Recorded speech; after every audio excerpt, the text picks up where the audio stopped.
everyone, welcome to my YouTube channel and thank you so much for following me. Today I'm gonna work on this beautiful limber pine. Is a Pinus flexilis, one of the different species of pine that we can find in US. Is one pine that grows in a very high elevation. Is very related to the Japanese five-needle pine and also the European Pinus Cembra, and also this one, as I said, is a variety of the five-needle pine. So you can see from the color and the beautiful structure of the branches. Actually, you know, the rings of the branches remind me a little bit also the way how mugo pines in Europe grows. This tree has a lot of character, nice thick trunk, some beautiful deadwood, some movement, some interesting movement in this part, and I feel I can be able to make this guy in a very nice semi-cascade, probably lifting up the pot and working with this as a tangent and creating some interesting movement on the descending branches in the left side of the trunk. So I will start cleaning some of the old dead branches, maybe creating some new deadwood, getting rid of unnecessary branches. I want to also extend a little bit the shari line in this part of the trunk to give a little bit more character to this lower part of the base of the tree. And then I will tilt the tree up, probably put a net here to avoid the soil to fail, and I will start wiring and setting in position all the branches.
So now we are in a very delicate part of the work that is choosing exactly the inclination at the angle. As you see, I put a net in this part and for the moment I put a plastic up here to use it like a background and be able to focus my attention in the trunk.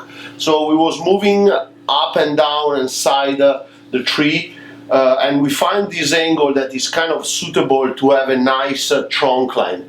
We have still to think and to solve the problem of having this very thick branch in the side that is kind of competing visually with the main trunk.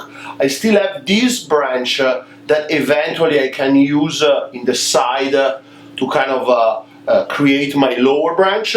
So now the next step will be really understand if this big branch will be useful for the work and can create a nice line down. So eventually we can stick a screw here and then bend it down to create a long pad. This part has to come up a little bit to start creating our top in this position, and then according if we're gonna use or not the other big branch in the back, we're gonna decide if we really need these for fill the spaces or this can be cut away.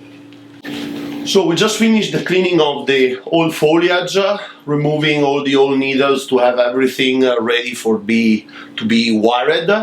I finally decided to keep this big branch and try to bed it down and create kind of another second tree. So I have two big structural branches going down, and probably I will try to use this branch in the back here under the main one, so I will put in evidence the nice shari line that this branch has, and probably at the end of the work also be able to reconnect this shari with some point here to give a little bit more character to the first part of the trunk.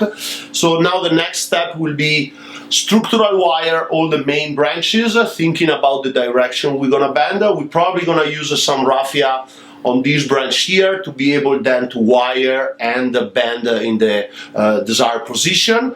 And at the end we're gonna wire just all the foliage, and as the last operation we put back the tree in the inclination that we found that is suitable for the final style, fix that inclination and work starting pushing this branch down and work everything and creating pads.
So now that we secure the position of the tree for the new angle, and we have the wood taking up and keeping the position up, that as I said, I wanted to give a lot of drama to these jeans. I have this nice movement. The next step will be pushing down what will be my lower part of the tree, and then I need to push up the apex.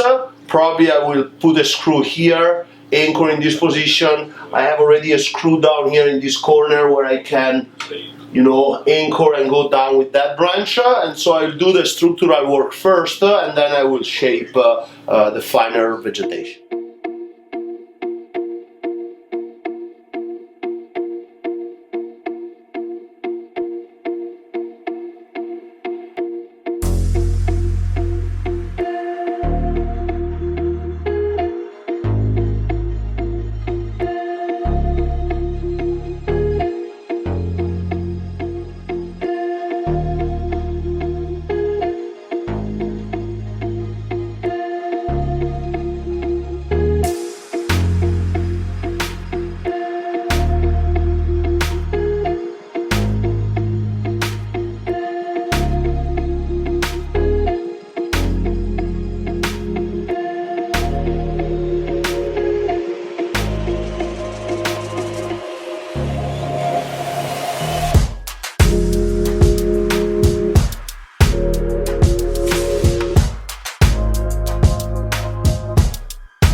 Here we are with the final product and a nice dramatic cascade.